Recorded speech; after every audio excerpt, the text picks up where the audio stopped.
Assalamualaikum warahmatullahi wabarakatuh. Pada pertemuan kali ini kita akan melanjutkan topik yang kita bahas. Jadi ini topik terakhir untuk untuk topik getaran. Jadi kita akan bahas tentang energi getaran. Dalam hal ini kita hanya akan membatasi pembahasannya pada sistem pegas saja.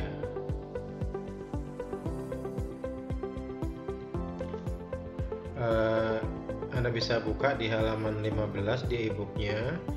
Di situ ada gambar bagaimana ilustrasi keadaan pegas yang diletakkan secara mendatar dan perhitungan masing-masing energinya.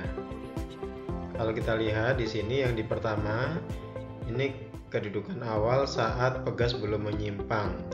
Kecepatannya 0, simpangannya 0. Kemudian yang kedua saat pegas sedang menyimpang maksimal atau maksimum di simpangan terjauh. Di sini kecepatannya 0, simpangannya maksimal. Kemudian keadaan yang ketiga adalah saat pegas sedang menyimpang antara titik setimbang dan titik terjauh. Di sini ada nilai kecepatannya dan ada nilai simpangannya. Kemudian yang posisi keempat ini saat pegas berada di titik setimbang namun dalam keadaan berayun. Nah, lantas bentuk energinya seperti apa? Maka kita bisa tuliskan di sini. Secara umum, energi dari getaran atau gerak harmonik ini itu adalah energi totalnya adalah gabungan antara energi kinetik ditambah dengan energi potensial. Nah, bentuk energi kinetik dan potensial untuk getaran itu dirumuskan. Energi kinetiknya adalah setengah M kali V kuadrat.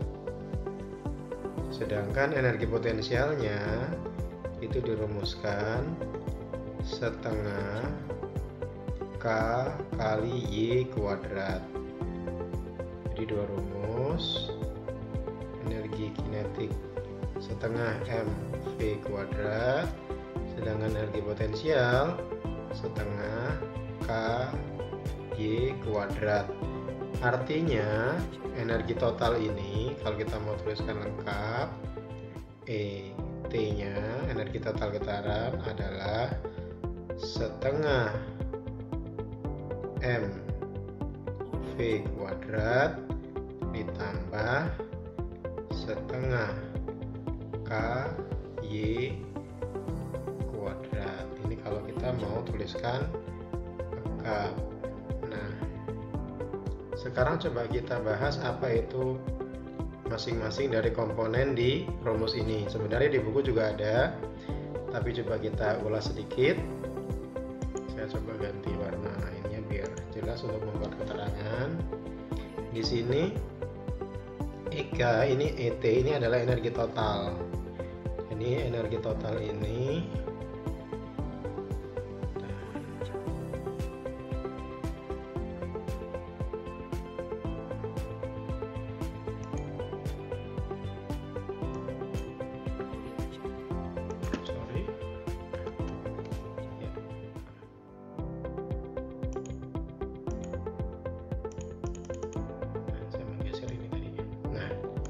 kita lihat, kita buat keterangan rumusnya. Energi total ini adalah satuannya joule. Satuannya joule, energi gabungan ya.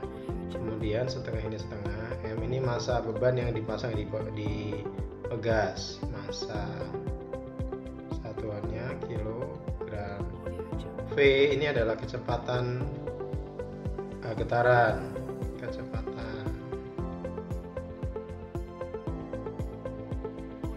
satuannya meter per sekon. Kemudian yang ini K, ini adalah konstanta pegas. Konstanta gas. Satuannya Newton per meter. Kemudian Y ini adalah simpangan getaran. Saya kira di SMP sudah pernah belajar simpangan. Ini satuannya meter. Jadi simpangan adalah jarak antara titik setimpang sampai letak benda itu bergetar. Kemudian ada EP dan ada EK. EK ini adalah energi kinetik. Satuannya joule. EP ini adalah energi potensial. Satuannya juga joule. Saya kira itu keterangan masing-masing rumus. Artinya, kalau kita lihat di sini, ada beberapa kemungkinan nilai energi total dari getaran yang terjadi pada pegas. Apa saja kemungkinannya? Kalau kita buat semacam tabel, maka kita bisa rangkum menjadi begini. Jadi kalau nanti kita sambung dari gambar di sini ya, di gambar ini, maka kita bisa buat ada beberapa kemungkinan. Jadi kemungkinan energi. Kemungkinan yang pertama adalah saat belum bergetar. Jadi saat belum bergetar atau belum digetarkan pegasnya, ini nanti simpangannya akan 0, kecepatannya akan 0, sehingga energinya juga akan 0, baik energi kinetik, total kinetik maupun potensialnya akan sama dengan 0. Ini kalau dia belum bergetar. Kemungkinan kedua, saat dia bergetar di posisi simpangan terjauh. Jadi yang kedua, kalau dia berada di simpangan terjauh. Simpangan terjauh. Apa yang terjadi saat simpangan terjauh? Maka kalau simpangan terjauh, itu Y-nya akan ada. Jadi Y-nya akan lebih dari 0. Tapi kecepatannya akan 0. Sehingga energi, karena kecepatannya lebih dari 0, maka dia akan memiliki energi. Karena simpangannya lebih dari 0, maka dia akan memiliki energi potensial setengah KY kuadrat, tapi energi kinetiknya 0. Itu. Sehingga kalau di simpangan terjauh, maka ET-nya itu sama dengan setengah K.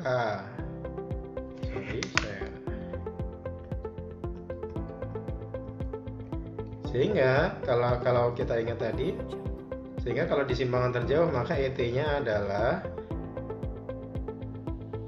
EK ditambah ET ditambah EP, karena EK-nya 0, maka tinggal EP. EP-nya berapa? Setengah KY kuadrat. Ini kalau di simpangan terjauh. Kemudian kemungkinan ketiga itu kalau dia di simpangan biasa, tidak terjauh tapi juga tidak di titik setimbang, simpangan biasa.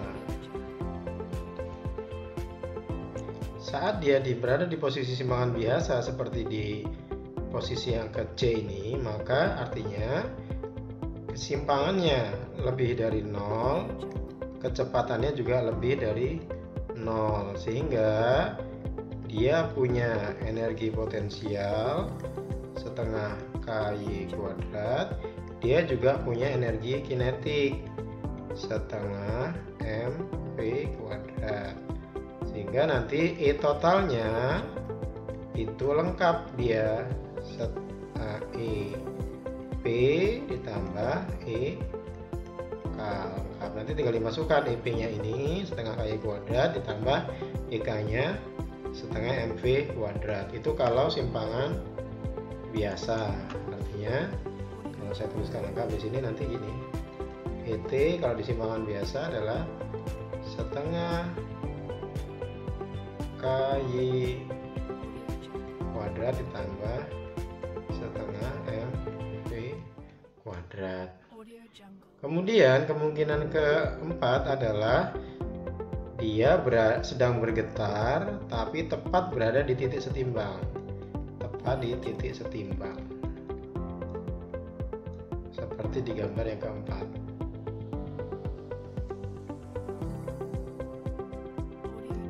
Kalau dia berada di titik setimbang, artinya simpangannya 0, tapi dia punya kecepatan, atau dengan kata lain kecepatannya lebih dari 0. Untuk kondisi setimbang, artinya kalau simpangannya 0 berarti EP-nya 0 dan EK-nya itu ada nilainya setengah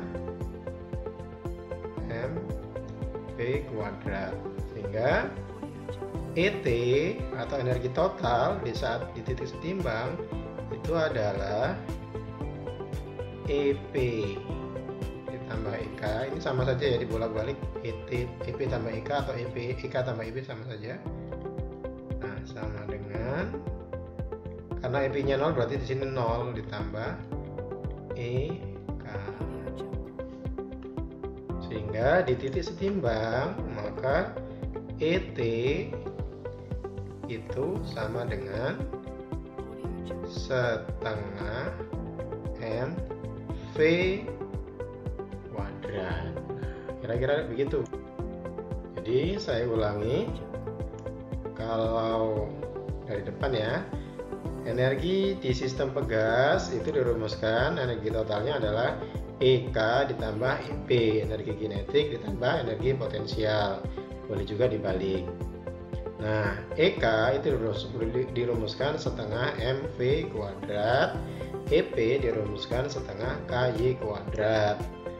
Nah, kalau dituliskan lengkap, maka dari ET ini menjadi ET sama dengan setengah MV kuadrat, ini adalah EK-nya, ditambah setengah KY kuadrat. Keterangan rumusnya, EK ini adalah energi kinetik, satuannya Joule, EP energi potensial, satuannya Joule juga. ET ini adalah energi total, satuannya Joule. M ini massa beban yang dipasang di pegas. V ini kecepatan gerak getarannya. K ini konstanta pegas, dan Y adalah simpangan atau posisi yang diukur dari letak benda bergetar ke titik setimbang. Nah, karena bendanya bergetar, maka ada beberapa kemungkinan energi yang dimiliki saat benda tadi bergetar, atau kemungkinan energi di masing-masing posisi. Kemungkinan pertama, kalau dia belum bergetar. Kalau belum bergetar berarti semuanya 0. Kemungkinan kedua, kalau dia berada di simpangan terjauh. Kalau di simpangan terjauh, maka yang berlaku hanya energi totalnya sama dengan setengah KY kuadrat ini. Kalau dia berada di simpangan biasa, maka energi totalnya adalah total gabungan dari energi potensial dan energi kinetiknya. Dan kalau dia berada di titik setimbang, maka energi totalnya adalah hanya berasal dari energi kinetik saja, yaitu setengah MV kuadrat. Demikian penjelasan tentang getaran pada gerak harmonik, atau energi pada gerak harmonik atau pada getaran, khususnya pada sistem pegas. Semoga bisa dipahami. Assalamualaikum warahmatullahi wabarakatuh.